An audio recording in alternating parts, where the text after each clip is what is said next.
इस कार्यक्रम के प्रायोजक हैं double engine detergent powder and cake, रिश्तों में लाए डबल चमक। सीएम योगी आदित्यनाथ का बलरामपुर दौरा। आज विकास कार्यों कानून व्यवस्था की करेंगे बैठक। निर्माणाधीन मेडिकल कॉलेज का करेंगे निरीक्षण। महाकुंभ 2025 में पर्यटकों को मिलेगी विश्व स्तरीय सुविधाएं। प्रयागराज एयरपोर्ट का किया जा रहा पुनर्विकास। पेड़ बचाओ अभियान त्रैमास चलाएगी योगी सरकार। वन मंत्री अरुण सक्सेना ने सौमित्र वन में किया शुभारंभ। 3 अक्टूबर से लेकर 14 जनवरी तक चलेगा अभियान। टीबी रोगियों के लिए केंद्र सरकार ने दोगुना किया पोषण भत्ता। 500 रुपए प्रतिमाह की जगह 1000 रुपए प्रतिमाह पोषण भत्ता। प्रदेश में शिक्षा मित्रों, अनुदेशकों और रसोइयों का बढ़ सकता है मानदेय। दीपावली पर आ सकती है खुशखबरी। बेसिक शिक्षा राज्य मंत्री के साथ विभिन्न संगठनों की बैठक में सकारात्मक सहमति। लखनऊ में डेंगू मरीजों के मिलने का सिलसिला जारी। 52 डेंगू के मरीजों की हुई पुष्टि।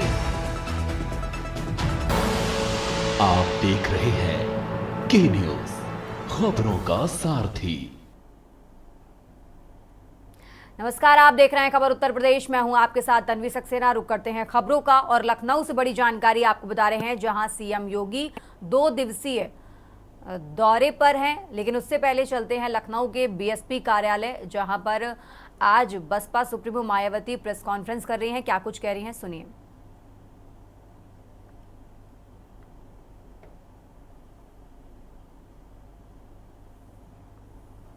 रुक करते हैं खबरों का और दोबारा कोशिश करेंगे जुड़ने की। और खबर आपको लखनऊ से बता रहे हैं, जहां सीएम योगी 2 दिवसीय दौरे पर आज हैं। बड़ी जानकारी आपको बता रहे हैं, आज सीएम योगी का बलरामपुर दौरा। बड़ी खबर आपको लखनऊ से बता रहे हैं, मुख्यमंत्री देवीपाटन मंदिर में करेंगे रात्रि विश्राम।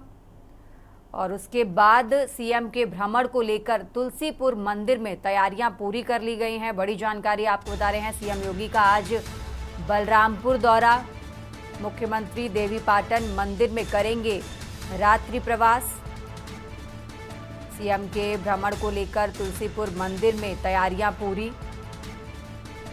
साथ ही कलेक्ट्रेट में विकास कानून व्यवस्था की समीक्षा भी करेंगे सीएम योगी। बड़ी जानकारी आपको बता रहे हैं, संयुक्त जिला अस्पताल का निरीक्षण भी करते नजर आएंगे सीएम योगी। मेडिकल कॉलेज, मेमोरियल अस्पताल का करेंगे निरीक्षण।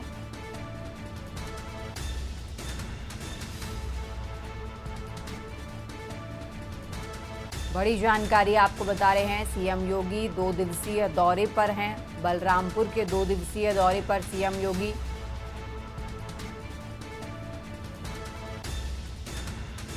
मुख्यमंत्री देवीपाटन मंदिर में रात्रि प्रवास करेंगे। बड़ी जानकारी आपको बता रहे हैं। और सीएम योगी के भ्रमण को लेकर तुलसीपुर मंदिर में तैयारियां पूरी। कलेक्ट्रेट में विकास कानून व्यवस्था की समीक्षा करेंगे।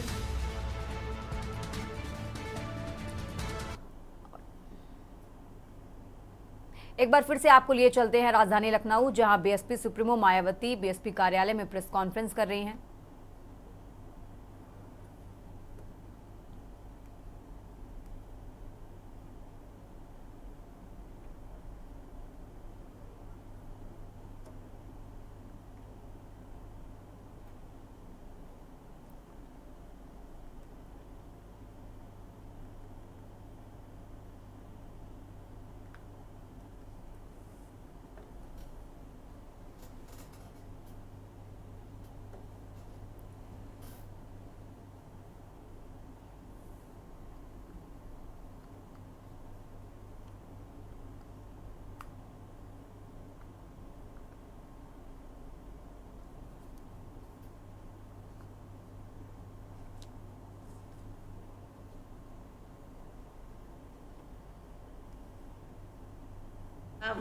डॉक्टर भीमराव अंबेडकर के पद चिन्हों पर चलकर यहाँ बीएसपी के नाम पर अलग से अपनी राजनीतिक पार्टी का गठन किया और फिर पूरे देश में यहाँ जातिवादी व्यवस्था के शिकार रहे दलितों, आदिवासियों, पिछड़ों व अन्य उपेक्षित वर्गों के लोगों को काफी हद तक इन्हें अपनी इस पार्टी से जोड़ा है।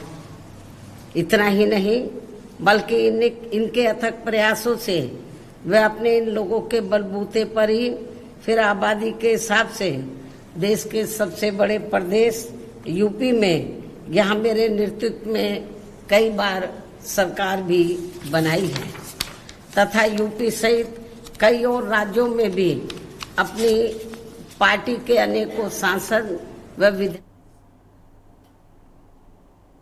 स्थिति में आ सकती है, जो ये अपनी पार्टी व मूवमेंट के हित में बहुत जरूरी भी है। ऐसा किए जाने पर ही फिर इस बार यही मान्यवर श्री कांशीराम जी के प्रति अपनी पार्टी को की सच्ची श्रद्धा भी होगी।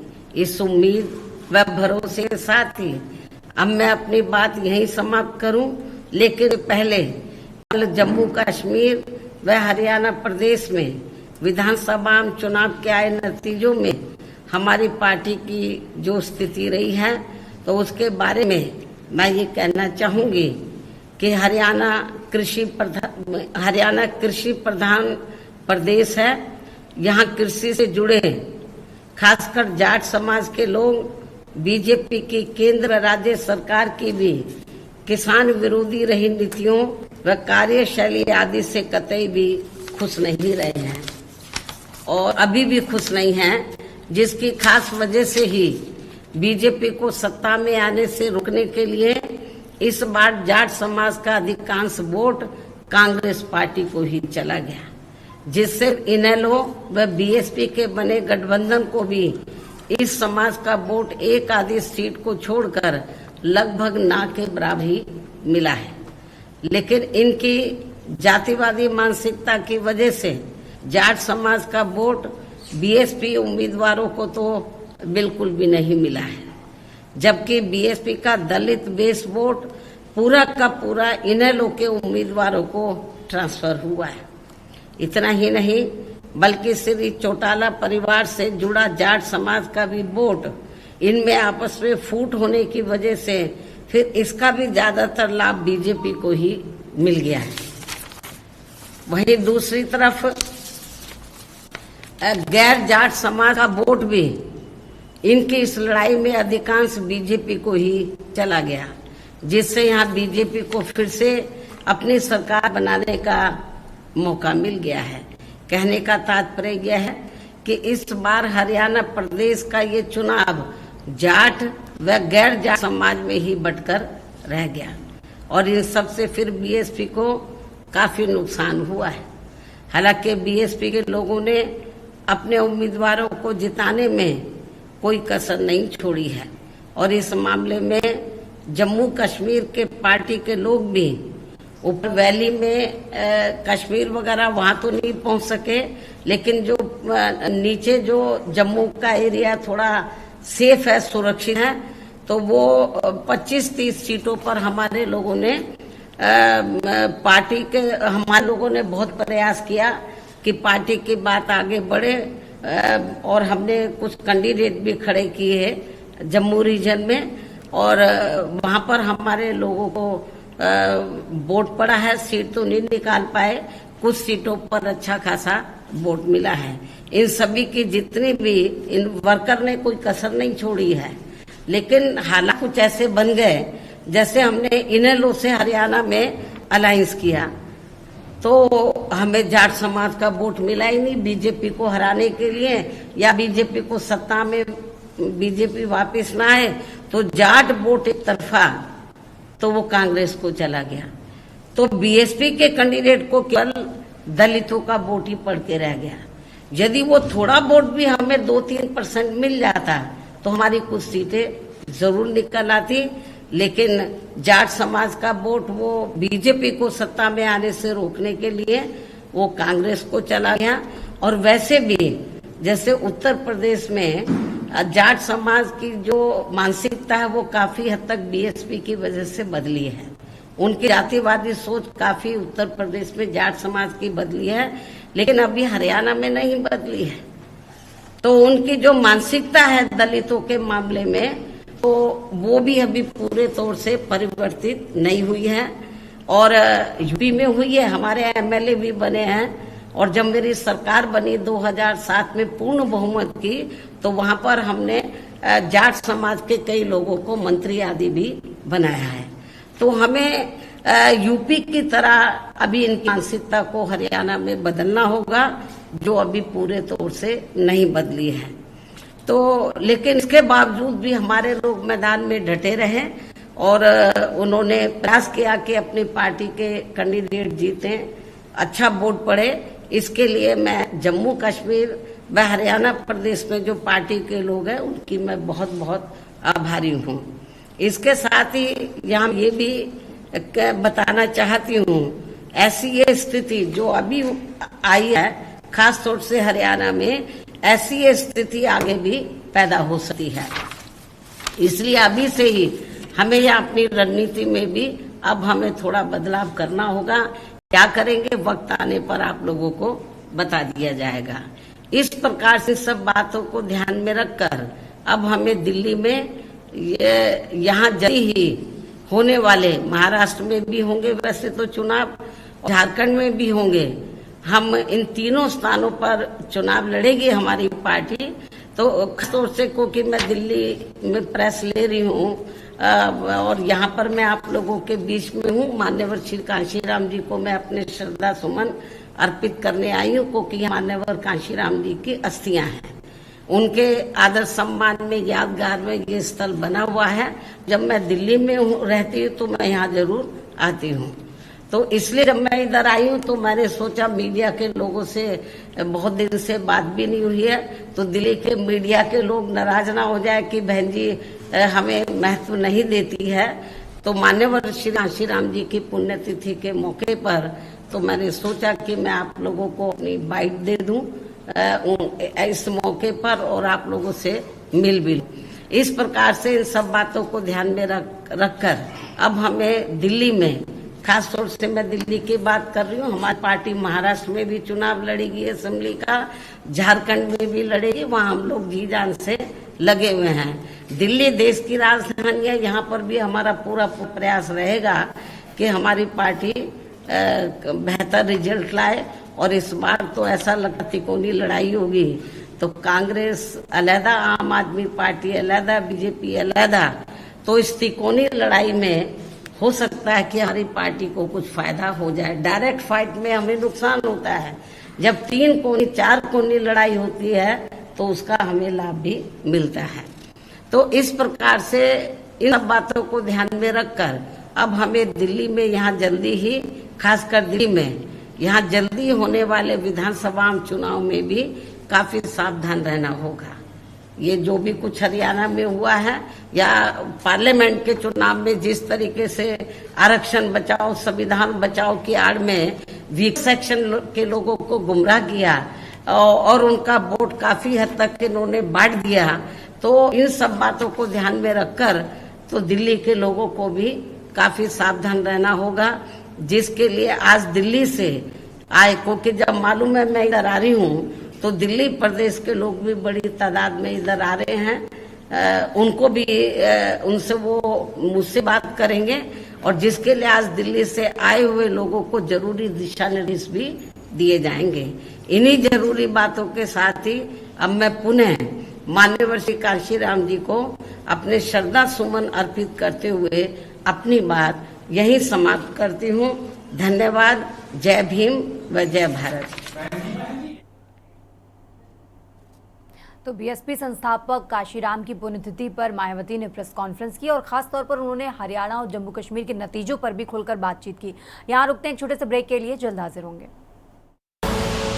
आप देख रहे हैं के न्यूज, खबरों का सारथी।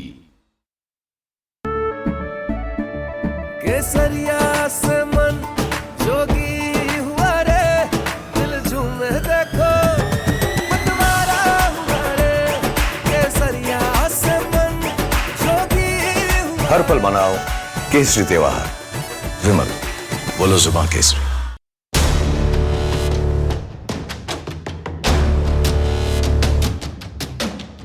देश के हर गांव, हर शहर उठेगी खबरों की लहर। रोज होगी आपकी बात, जब मैं करूंगी देश की बात।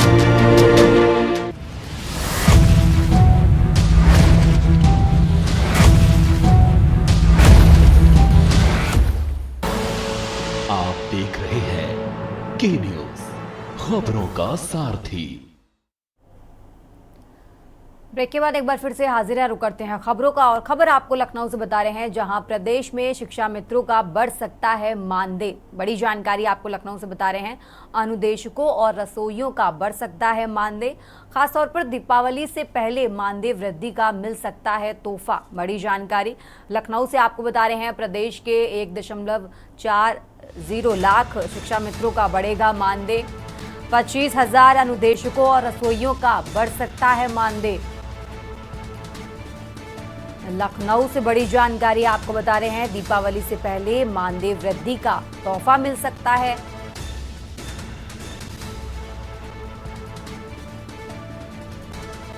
$25,000 अनुदेशकों और रसोइयों का बढ़ेगा मानदेय।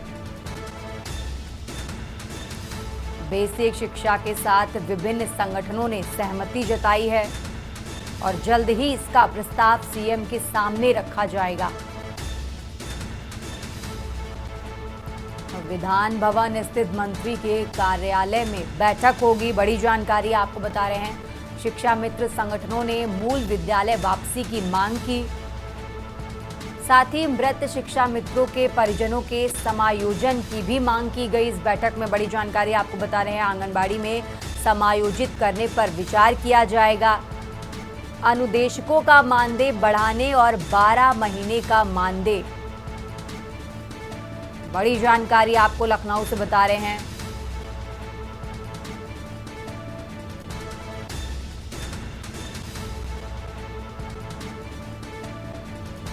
नवीनीकरण के नाम पर शोषण रोकने पर चर्चा हुई इस बैठक में।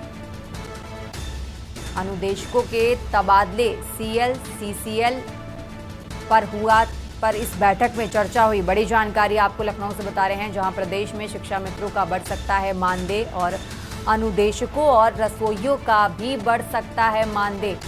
लखनऊ से बड़ी जानकारी आपको बता रहे हैं, दीपावली से पहले मानदेय वृद्धि का तोहफा मिल सकता है।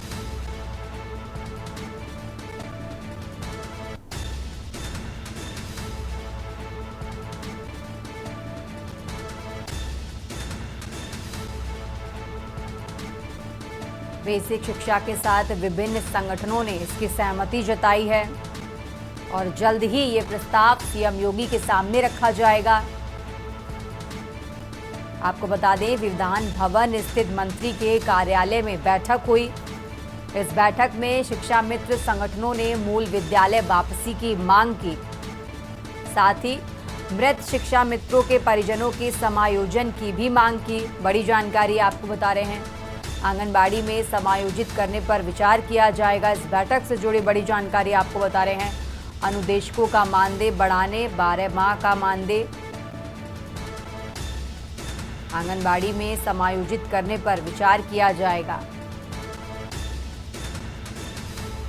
बड़ी जानकारी आपको बता रहे हैं, जहां दीपावली से पहले मानदेय को लेकर बड़ा ऐलान हो सकता है, बड़ा तोहफा मिल सकता है। बड़ी जानकारी आपको बता रहे हैं।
और इसी खबर पर ज्यादा जानकारी के लिए हमारे साथ संदीप मिश्रा जुड़े हुए हैं। संदीप, जैसे कि जानकारी मिल रही है कि शिक्षा मित्रों के मानदेय में वृद्धि होगी और इसको लेकर जो प्रस्ताव है वो सीएम योगी के पास जाएगा।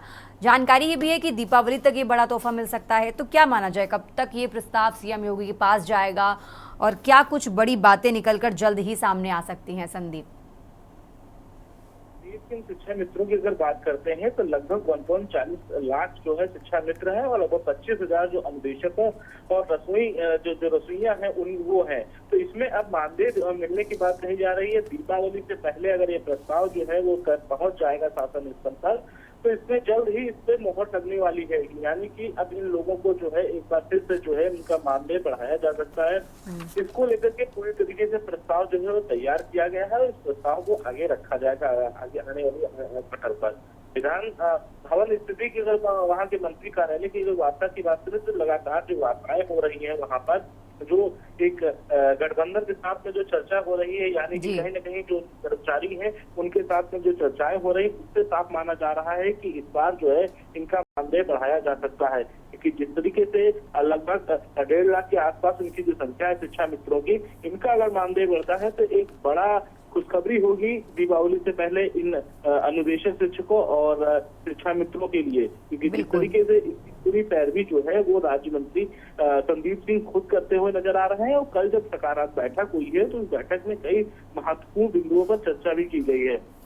साफ तौर पे सीएल को लेकर के किया गया है और इसके साथ साथ में जो तबादले होते हैं और इनको इस पे भी चर्चा की गई है। साथ ही साथ जो मानदेय कर्मचारियों का नवीनीकरण होता है उसमें कहीं न कहीं शोषण होता है कर्मचारियों का, उसको भी रोकने की बात जो है कही गई है। यानी कि कहीं न कहीं संगठन ने पूरे मसले को लेकर के मंत्री से बात की है और उसके बाद से आगे की कार्रवाई के लिए मंत्री ने भी आश्वासन दिया है।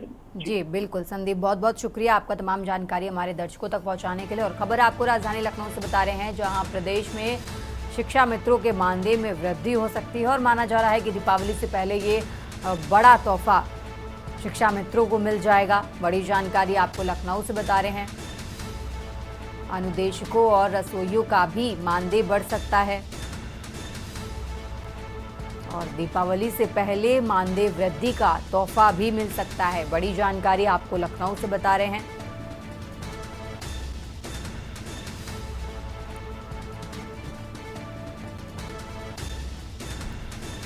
राजधानी लखनऊ से अहम जानकारी, बेसिक शिक्षा के विभिन्न संगठनों ने जताई सहमति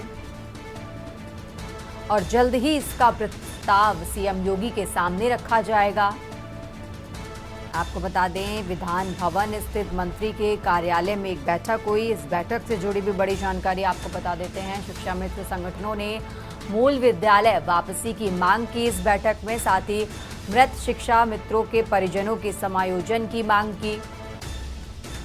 आंगनबाड़ी में समायोजित करने पर विचार किया जाएगा। अनुदेशकों का मानदेय बढ़ाने, 12 माह का मानदेय आंगनबाड़ी में समायोजित करने पर विचार किया जाएगा।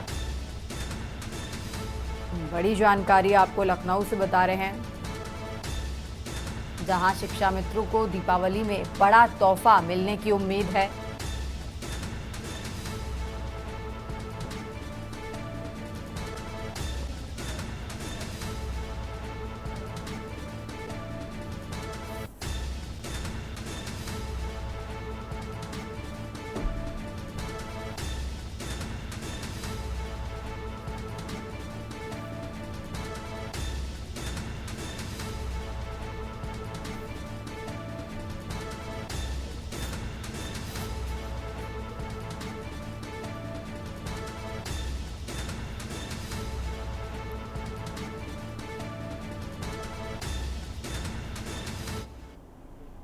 खबर उत्तर प्रदेश में फिलहाल इतना ही। आप देखते रहिए के न्यूज इंडिया। आप देख रहे हैं के न्यूज, खबरों का सारथी।